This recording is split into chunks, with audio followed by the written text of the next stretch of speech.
नमस्कार साथियों। आज हम लोग अपने डे 2 के डिस्कशन में जो यूपीपीसीएस मेंस के प्रीवियस ईयर क्वेश्चन का डिस्कशन कर रहे थे, उसके अंदर आज हम दूसरी क्लास में हैं। और जिस इससे जस्ट पहले हमने यूपीपीसीएस के 2025 में पेपर 5 के अंदर जो क्वेश्चन आए हुए हैं उनके 2 क्वेश्चन का डिस्कशन किया था। तो कुछ बच्चों की इसमें शिकायत थी कि उनको विजिबिलिटी क्लियर नहीं है। उसके लिए आज हम प्रयास करेंगे कि आपको पूरा विजिबल हो। तो उसी श्रृंखला के अंदर और उसी सीरीज़ के अंदर आज हम यूपीपीसीएस 2025 के मेंस के जीएस 6 के अंदर जो क्वेश्चन आए हुए हैं उनको करने का प्रयास करेंगे। और ये प्रोग्राम जिस तरीके से मैंने आपको डे 1 से बताया है कि इस प्रोग्राम का मेन मोटिव ये है कि आप एक बेस्ट आंसर कैसे लिख सकते हैं और 100+ मार्क्स जीएस के 5 और 6 पेपर के अंदर कैसे प्राप्त कर सकते हैं। पहले वीडियो को जिन लोगों ने अभी नहीं देखा है उनके लिए लिंक डिस्क्रिप्शन बॉक्स में अवेलेबल है। आप वहां जाकर जीएस 5 के जो 2 क्वेश्चन डिस्कशन में आए हैं उन दोनों क्वेश्चंस को आप कर सकते हैं। चलो ये हम लोग आज की डिस्कशन को शुरू करते हैं। तो सबसे पहले क्वेश्चन है, ये क्वेश्चन नंबर 1 है। इसमें पूछा गया है कि हाल ही में उत्तर प्रदेश सरकार के द्वारा किए गए कर सुधारों की विवेचना कीजिए। और ये 8 मार्क्स का आया हुआ क्वेश्चन है, यानी कि आपको 125 वर्ड्स में इसको लिखना है। आप 150 तक इसको ले जा सकते हैं। इससे ज़्यादा ले जाएंगे तो आपको नुकसान होगा, नंबर नहीं कटेंगे, लेकिन नुकसान ये होगा कि आपको बाद के जो क्वेश्चन है या बड़े क्वेश्चन है उनको मैनेज करना पड़ेगा। और मैनेज करेंगे तो आप ही के मार्क्स कम होंगे, बाकी किसी का कुछ बिगड़ेगा नहीं। तो हम लोग शुरू करेंगे जिसमें पूछा है discuss the recent tax reform. Keyword क्या है? Recent tax reform undertaken by the UP government. Uttar Pradesh सरकार के द्वारा हाल ही में किए गए कर सुधारों की विवेचना कीजिए। ये यूपीपीसीएस 2025 के मेंस के 6 पेपर का पहला क्वेश्चन है। हम सबसे पहले क्या करेंगे, एक हेडिंग लिखेंगे। हेडिंग के अंदर सबसे पहले हम यहाँ पर, मैंने जैसा कि आप लोगों को बताया कि ये क्वेश्चन हम केवल आपके साथ डिस्कशन कर रहे हैं, इसलिए हेडिंग बनाते हैं। हमने पहले भी दिन भी बताया था कि हम लोग आईबीसी इस मॉडल के का अनुसरण करते हुए, इस मॉडल को फॉलो करते हुए अपने आंसर्स को टैकल करने का प्रयास करेंगे। हर क्वेश्चन में आपको करना इसी तरीके से है, बाकी क्वेश्चन की डिमांड के अकॉर्डिंग आपकी चीज़ें बदल जाएंगी। सबसे पहले हम यहाँ पर एक बढ़िया सुंदर सा इंट्रो लिखेंगे। अब इस इंट्रो के लिए हम पेपर में जब लिखेंगे तो इस हेडिंग को नहीं डालेंगे, ये बात आपको ध्यान रखनी है।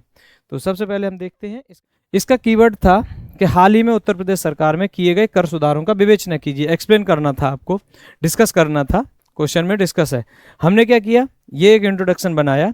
उत्तर प्रदेश सरकार के द्वारा हाल ही में 2 कीवर्ड लिए हमने, व्यापार।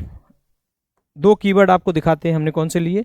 एक तो लिया हमने व्यापार सुगमता, इंग्लिश में इसको बोलते हैं ईज ऑफ डूइंग बिजनेस। व्यापार सुगमता और कर राजस्व को बढ़ाने, ये 2 कीवर्ड हमने यूज किए। और उसके बाद इस इंट्रोडक्शन में हमने केवल लैंग्वेज दिए। हमने आपको पहले डिस्कशन के दौरान, जहां पर हमने पेपर 5 के 2 क्वेश्चन डिस्कस किए थे, उसमें हमने आपको बताया था कि इस इंट्रोडक्शन के अंदर आप 25 शब्द यूज कर सकते हो। 30 हो जाए तो कोई बहुत बड़ी बात नहीं है, यानी 2 से 2.5 लाइन तक आपका इंट्रोडक्शन हो जाना चाहिए। आप जब बड़ा लिखेंगे तो उसके अकॉर्डिंग ये हो जाएगा। 2 से 3 लाइन तक आपका इंट्रोडक्शन ये खत्म हो जाएगा। शब्द एग्जाम के अंदर कोई आपके गिनता नहीं है, लेकिन यदि आपको लिखते लिखते एक अंदाजा हो जाएगा कि आपको किस तरीके से इन चीज़ों को और छोटा करके कंसाइज फॉर्म में लिखना है। टाइम हमने आपको इसके लिए बताया था, आप 7 मिनट से 8 मिनट तक इसके लिए टाइम यूज कर सकते हैं। शुरुआत में आपको इसके लिए आधा घंटा भी लग जाए तो कोई परेशान होने की ज़रूरत नहीं है। क्यों नहीं है इसकी ज़रूरत? क्योंकि जब किसी चीज़ की शुरुआत की जाती है तो वो लर्निंग फेज में होती है, और आप जब क्वेश्चन को लिखना सीख जाएंगे तो फिर आपके हाथ में वो कलम होगा और आप उस कलम से इस आंसर को अपने सर्टेन टाइम के अंदर लिख देंगे और बेहतरीन आंसर लिख देंगे। तो ये तो हो गया आपको इसका इंट्रोडक्शन। अब हमको बताना है, एक हेडिंग करेंगे कि हाल ही में किए गए कर सुधार। इसके लिए आप एक हेडिंग बनाइए यहाँ पर इस तरीके से, और ये हेडिंग का आप यूज कर सकते हैं। एक सेकेंड, यहाँ पर एक हेडिंग डाल दीजिए। आप चाहे तो ऐसे डाल दो, हालिया कर सुधार, कर सुधार, या आप लिख सकते हो कि हाल ही में किए गए कर सुधार। ये इस तरीके से आप एक हेडिंग डालेंगे। इसके बाद आप अब पॉइंट फॉर्म में इस आंसर को ले जाने की कोशिश करेंगे। पॉइंट 1 हम लिखेंगे जीएसटी का सुदृढ़ीकरण, जीएसटी का सुदृढ़ीकरण, है ना। ये एक हेडिंग डालेंगे, इसको अंडरलाइन करेंगे और इसके अंदर हम 2 पॉइंट कम से कम देने की कोशिश करेंगे। इसमें आप लिख सकते हो कि ईबे बिल, ई इनवॉइस और ऑनलाइन रिटर्न आदि के माध्यम से जीएसटी के जो क्रियान्वयन है उसको सुगम बनाया है। क्या क्या पॉइंट आप इसमें देंगे? EBay bill, online return, online return, online return और ई इनवॉइस,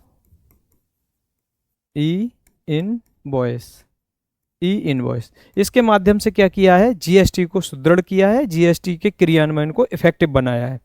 दूसरा हम कह देंगे कि इसी के अंदर एक और पॉइंट, इसको 1.1 पॉइंट लिख सकते हो, इसको 1.2 पॉइंट लिख सकते हो। अब इसके अंदर क्या करेंगे कि फर्जी बिलों को रोकने के लिए क्या किया गया? एआई इनेबल्ड सिस्टम का इस्तेमाल शुरू किया गया है। एआई इनेबल्ड सिस्टम, जीएसटी में एआई इनेबल्ड सिस्टम का या एआई इनेबल्ड निगरानी, सर्विलेंसेस का उपयोग करते हुए क्या किया है? कर चोरी को रोकने के लिए प्रयास किए जा रहे हैं। तो ये इस तरीके से आप देखेंगे कि जीएसटी का सुदृढ़ीकरण हुआ है। दूसरे नंबर पर जब आप आएंगे तो यहां पर आप लिखेंगे करों का डिजिटलीकरण,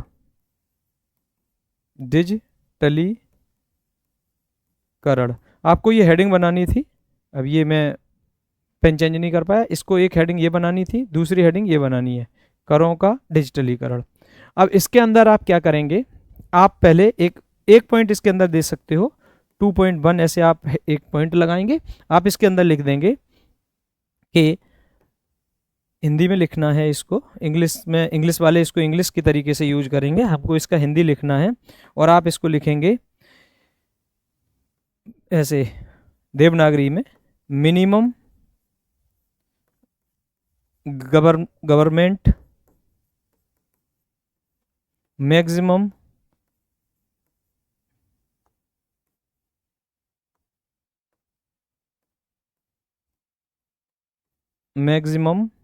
गवर्नेंस,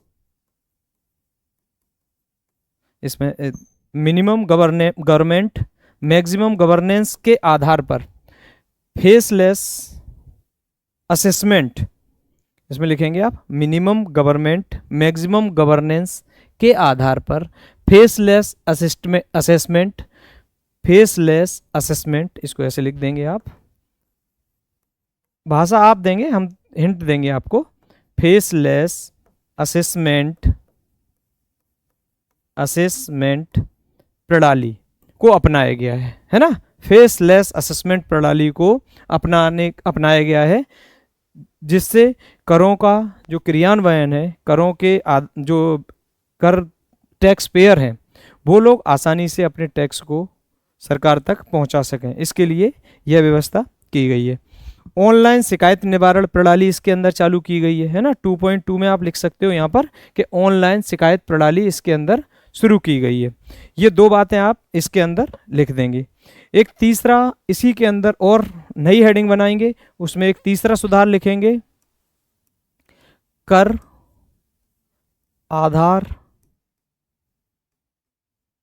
आधार में वृद्धि। आपको पूरा लिखना है, इस तरीके का एरो नहीं बनाना है। कर आधार में वृद्धि, इसके लिए क्या किया गया है? पंजीकरण अभियान चलाकर, पंजीकरण एक हेडिंग बना, इस हेडिंग के अंदर इस पॉइंट को लिखेंगे कि पंजीकरण अभियान को चलाकर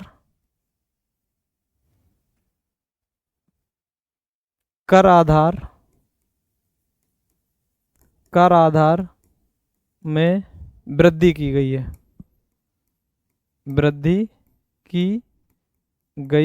है, एक होमवर्क यहां से आप ले सकते हो, वो ये है कि आप देखेंगे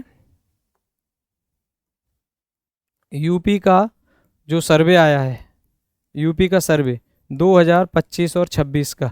इसमें आप यहाँ पर बताएंगे कि जीएसटी के जो टैक्स बेस है, जीएसटी का टैक्स बेस यानी जीएसटी को भरने वाले कितने लोग हैं, ये बात आप यहाँ पर हमें कमेंट सेक्शन में बताएंगे। दूसरा, आप अपने आंसर को और इफेक्टिव बनाने के लिए ये वाला पॉइंट इसके अंदर ऐड करेंगे। ठीक है, यहाँ तक कर लेंगे। तो उसके बाद और आप 3 पॉइंट आपने लिख लिए हैं। चौथा पॉइंट आप यहाँ पर लिखेंगे।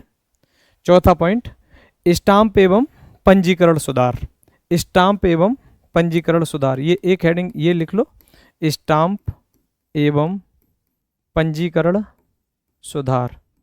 पंजीकरण सुधार ये मॉडल आंसर है, इसलिए इसकी शब्द सीमा 150 को क्रॉस कर सकती है। यहाँ मेरा मोटिव ये रहता है कि आपको इतने ज़्यादा पॉइंट जनरेट करना बता दूं, ताकि आप जब अपना आंसर लिख रहे हो तो उस आंसर में आप उसमें से कीवर्ड को पकड़ना सीख जाएं, आप अपने आंसर को दिशा देना सीख जाएं। ये चीज़ें यहाँ पर मेरा इस सेशन को लेने का मेन मोटिव यही है। तो ये बात आप याद रखेंगे। स्टाम्प एवं पंजीकरण सुधार के अंदर आप एक एक्सप्लेन जरूर करेंगे, केवल पॉइंट में आंसर लिख देंगे, हो सकता है आपको मार्क्स बहुत कम मिले। तो इसमें आप लिखेंगे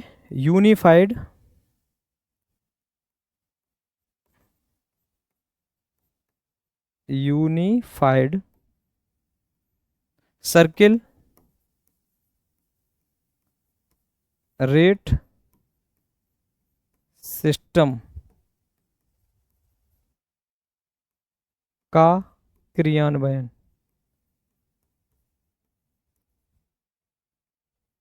यूनिफाइड सर्किल रेट सिस्टम का क्रियान्वयन, बस हिंट देंगे आप, पूरा तो लिखेंगे तो ये 200 शब्दों में भी कंप्लीट नहीं होगा।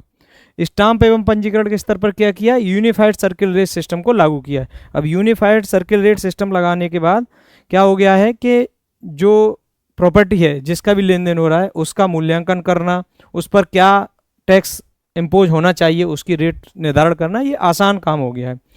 इसके बाद आप बता सकते हैं कि राज्य के आबकारी स्तर पर भी सुधार किए गए हैं। तो यहाँ पर एक नया पॉइंट दे सकते हैं, ये आप यहाँ पर एक पॉइंट दे देंगे, नई राज्य आबकारी नीति को लागू करना। ये किसकी है, 2025 की राज्य आबकारी नीति है। ये बात आप एक्साइज ड्यूटी इसके ऊपर कितनी लगेगी कितनी नहीं लगेगी, ये बातें इसके अंदर बता दी गई। हम लोग इसमें एक्सप्लेन नहीं करेंगे क्योंकि हमको बताना है कौन से कर सुधार इसके अंदर किए गए। तो इस प्रकार से आप इस आंसर में देख सकते हैं कि हमने कितने पॉइंट लिए। ये हमारा क्वेश्चन था, उत्तर प्रदेश सरकार ने कर सुधारों की विवेचना करनी थी हाल की हाल वाले, उसमें हमने एक इंट्रोडक्शन बनाया। उत्तर प्रदेश सरकार के द्वारा व्यापार, ये भी लिख सकते थे कि उत्तर प्रदेश सरकार के द्वारा व्यापार सुगमता और कर राजस्व को बढ़ाने के उद्देश्य से कर सुधारों को लागू किया है। ये वाली बात आप इसमें से स्किप कर सकते हैं, ये वाली बात ये हटा दो। उत्तर प्रदेश सरकार छोटा करने के लिए मैं बोल रहा हूँ, उत्तर प्रदेश सरकार ने व्यापार सुगमता और कर राजस्व को बढ़ाने के उद्देश्य से कर सुधारों को लागू किया है। यहाँ पर एक बात लिखेंगे। ये हो गया हमारा एक छोटा सा और मुझे लग रहा है इफेक्टिव इंट्रोडक्शन। इसमें इफेक्टिव क्यों हुआ, ये हमने जो 2 कीवर्ड लिए, ये कीवर्ड आपको सामान्य कॉपी के अंदर नहीं मिलेंगे, आपको अपनी कॉपी में ऐड करना है। उसके बाद हमने पॉइंट फॉर्म में बनाया कि हालिया कर सुधार। पहला हमने लिखा जीएसटी का सुदृढ़ीकरण, तो जीएसटी का सुदृढ़ीकरण किस तरीके से किया, इनको हमने 2 पॉइंट में बताया। फिर इसमें हमने दूसरा पॉइंट लिया करों का डिजिटलीकरण। अब करों का डिजिटलीकरण के अंदर क्या किया, ये बात हमने यहाँ पर बताई है ना, फेसलेस असेसमेंट सिस्टम को कैसे किया और ऑनलाइन कर भुगतान की व्यवस्था को कैसे इसके अंदर ऐड किया गया। 2 पॉइंट ये हो गए। तीसरा पॉइंट हम इसके अंदर देखेंगे, तीसरा पॉइंट हमने लिया कर आधारों में वृद्धि। कर आधार में वृद्धि कैसे की, पंजीकरण अभियान चलाया, इसके माध्यम से क्या हुआ, छोटे व्यापारी भी जीएसटी के, जो जीएसटी के लिए एलिजिबल थे, यानी जिनके ऊपर जीएसटी इम्पोज होना या लागू किया जा सकता था, उन लोगों को भी कर के दायरे में लाया गया। अब हमने आपको बताया इफेक्टिव बनाने के लिए और क्या कर सकते हैं, उत्तर प्रदेश का सर्वे देखिए और उसमें जीएसटी का टैक्स बेस यानी जीएसटी दायर करने वाले कितने लोग हैं, उन चीज़ों को आप इस क्वेश्चन के अंदर ऐड कर लीजिए। चौथा हमने पॉइंट बताया स्टाम्प एवं पंजीकरण सुधार, इसमें क्या किया है, यूनिफाइड सर्किल रेट सिस्टम को लागू किया है ना, यूनिफाइड सर्किल रेट सिस्टम लगाया। फिर मैंने पांचवा पॉइंट बताया है कि नई राज्य आबकारी नीति को लागू किया गया है, जिससे आबकारी स्तर पर भी कर राजस्व में वृद्धि देखने को मिल रही है। ये तो हो गया हमारा बी का मतलब है बॉडी। मैंने बोला ना IBC मॉडल को फॉलो करते हुए हम IBC इस मॉडल के अनुसार हम अपना आंसर पूरा करेंगे। और इस आंसर में हम देखते हैं, आई में हमने इंट्रोडक्शन बता दिया, बी के अंदर हमने 5 पॉइंट बता दिए। अब हम सी यानी कि कंक्लूजन की तरफ बढ़ते हैं। कंक्लूजन में आप क्या लिखेंगे, आपको हेडिंग नहीं डालनी है, ये केवल आपको सुधारने के लिए मतलब सिखाने के लिए है, इस वजह से हम इसमें कंक्लूजन और इस टाइप के शब्दों का यूज कर रहे हैं। यहाँ पर हम लिखेंगे अतः स्पष्ट है, या अतः से ना लिख के आप लिख देंगे इस प्रकार उत्तर प्रदेश सरकार के हालिया कर सुधार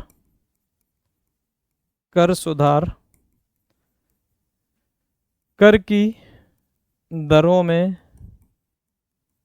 वृद्धि के स्थान पर थोड़ा स्पीड लिख रहा हूँ इसलिए राइटिंग ऐसी हो रही है, बाकी हम बोल रहे हैं, आप वोकैब से सुन सकते हैं।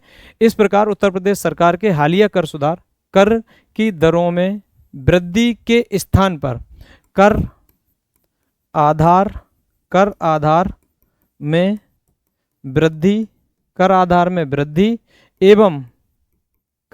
में वृद्धि एवं पारदर्शी प्रशासन की स्थापना या पारदर्शी कर प्रशासन को या स्थापना, ये सब हटा दीजिए। इस प्रकार उत्तर प्रदेश सरकार हालिया कर सुधार करों की दरों में वृद्धि के स्थान पर कर आधार में वृद्धि एवं पारदर्शी प्रशासन को बढ़ावा दे रहे हैं। इस तरीके से आप अपना कंक्लूजन लिख सकते हैं। ये हाल की हाल बनाया गया कंक्लूजन है। जब भी आप इस टाइप की चीज़ों को लिखेंगे तो आपको प्रैक्टिस करते के दौरान आपके पास शब्दों का चयन और अपने जो क्वेश्चन का इंट्रोडक्शन है उससे मिलते जुलते कंक्लूजन को बनाने की कैपेबिलिटी डेवलप हो जाएगी। तो ये तो रहा हमारा पहला क्वेश्चन, ठीक है। इस प्रकार से आप अपने क्वेश्चन को लिख सकते थे। जो लोगों ने 2025 का मेंस दिया वो लोग इसके माध्यम से आप अपने एक मॉडल आंसर के तौर पर इसको देख सकते हैं। दूसरा, जिन लोगों को आगे के पेपर देने हैं वो लोग क्या कर सकते हैं, वो लोग अपना जो आगे पेपर होने वाले हैं उनके लिए आप इसको एक मॉडल आंसर के तौर पर यूज कर सकते हैं।